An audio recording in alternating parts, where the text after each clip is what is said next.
How far? I'm back again, doing the legs. Leg work. Never skip the leg work. Remember that. We're gonna be doing the lower leg section. I've done the upper leg section. Best check it out. Go start with the calves. That's the back view.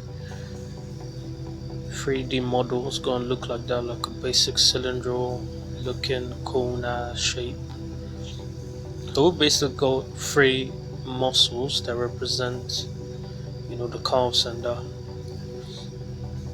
these two are the basic one you see often, but then there's that extra one just underneath it. It's just like how the tricep works and how the brachialis is under the biceps. I mean, I don't know if you know what I'm talking about, but you should get to work on your anatomy. If you have no idea what I'm talking about, you should get to the anatomy. Please, fellas, I'm just here to simplify this for you. Let's look at the front view. We're going to consider the bone structure. I mean, you should always consider the bone structure, but I'm going to be going into a little bit of detail in that. Alright, so basically, this is your typical lower leg structure. You got the tibia, patella, and you got the fibula. Tibia is basically your shin. That's the one you mostly see, the hard ass knockout. And the muscles around the area or section, there are about 5 tubes of muscles, and they just coalesce, and they go around the tibia. They don't really stay on the tibia. That's why you could visibly see the tibia bone popping out, and those are the calf shapes. The inward calf is higher, the outward is just smooth, and the muscle belly is longer. Plus, the extra third muscle is within the region. So keep in mind as we move. Your basic shape will be like this, using the tibia for a good leg curvature. You have to keep that in mind. It is very, very important, so you can make your drawing look more dynamic, curvy. I'm gonna do the mechanics for all this. That's why I said let me cut the video, do an upper section, a lower section. Next video is gonna be the full-on mechanics for the leg muscles, because it basically carries your whole weight. Leg muscles are tricky.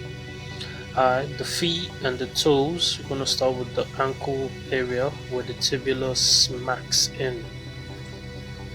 Forms that bulge, is like a ball and socket joint. Basically, helps your ankle, or your feet rather, or your foot go up and down.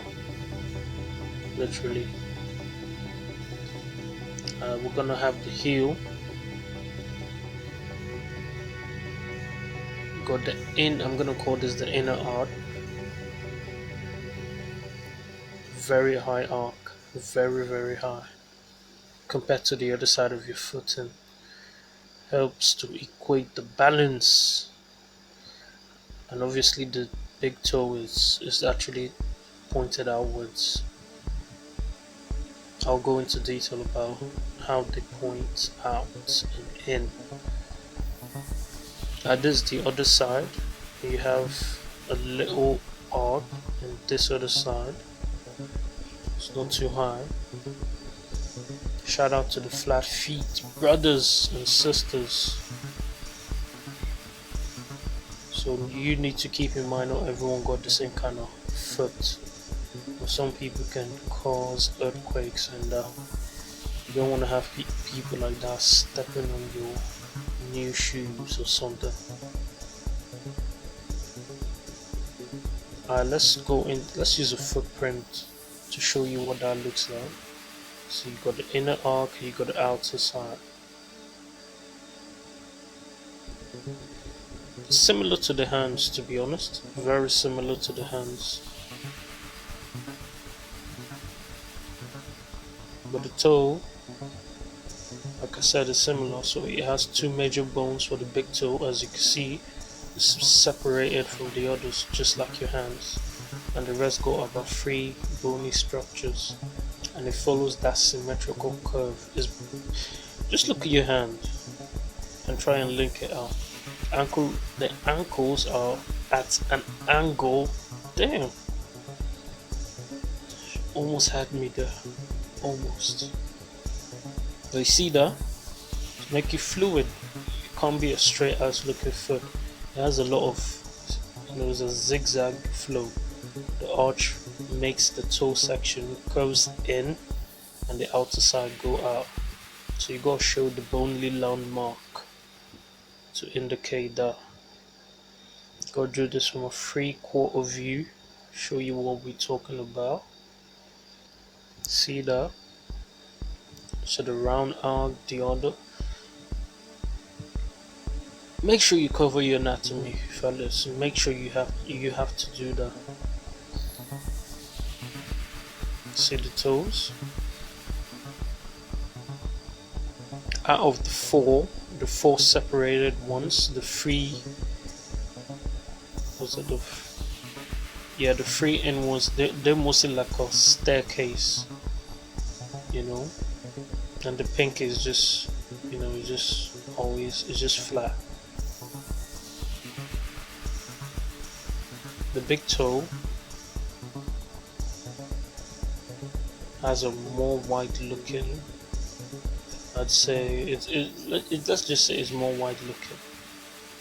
It depends, because some people have situations where the next toe is basically longer, and then you have the big toe smaller. I mean, normally it is in that shape or way, but sometimes some people just have it flat.